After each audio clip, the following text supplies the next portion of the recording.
Hello, this is your girl Evelyn Sophie, and today I want to talk about 4 mistakes that a lot of first time investors in real estate fall trap into. The first one is not doing their due diligence. What does that mean?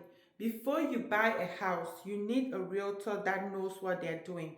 And one of the things that I always advise my clients is do an inspection. An inspection will be conducted by a professional that really knows the in and out of a house and how to build a house. That way, you're not just putting your money into something that you don't know what you're doing. Most of the time, a lot of first-time real investors, they look at just the cosmetics of the house, how beautiful the house looks, but they don't go into details to look at what the house is made of, how long, when was the last time the roof was changed, when was the last time the foundation was repaired, does it have any foundation problems, all of those things.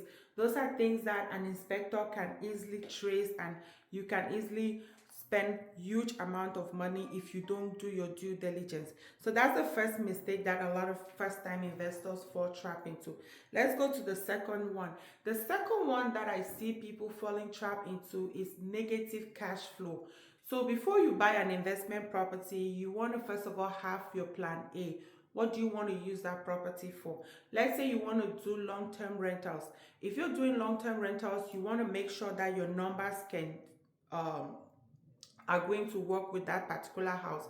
Check the rentals in that area. How much are 3 bedroom, 4 bedrooms renting for? You want to make sure that your property is going to cash flow. Even if it doesn't cash flow at the moment, you don't want to be too negative in terms of cash flow, especially in a market like this.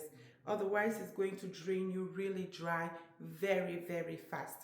So that's the second mistake. They always forget to do their due diligence in terms of the numbers. And then the third one is location.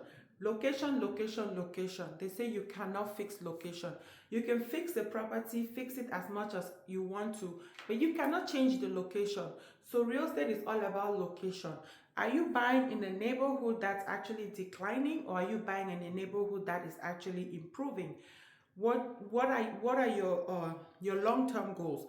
Do you want to see cash flow right now, or do you want to see appreciation in the future? So you want to make sure that you're buying somewhere that if the market turns around, it's definitely not going to negatively affect your property or your neighborhood that drastically. So that's the third one. And then the last one will be the unclear rules of the property. This I'm talking about maybe HOA. There are some houses that belong to HOA, which is an organization that makes sure that the houses in that neighborhood live by certain rules.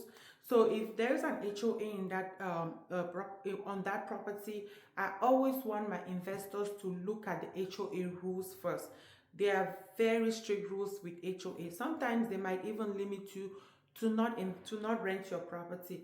Most of the time they expect you to stay there for like the first 1 year before you can put it for rent.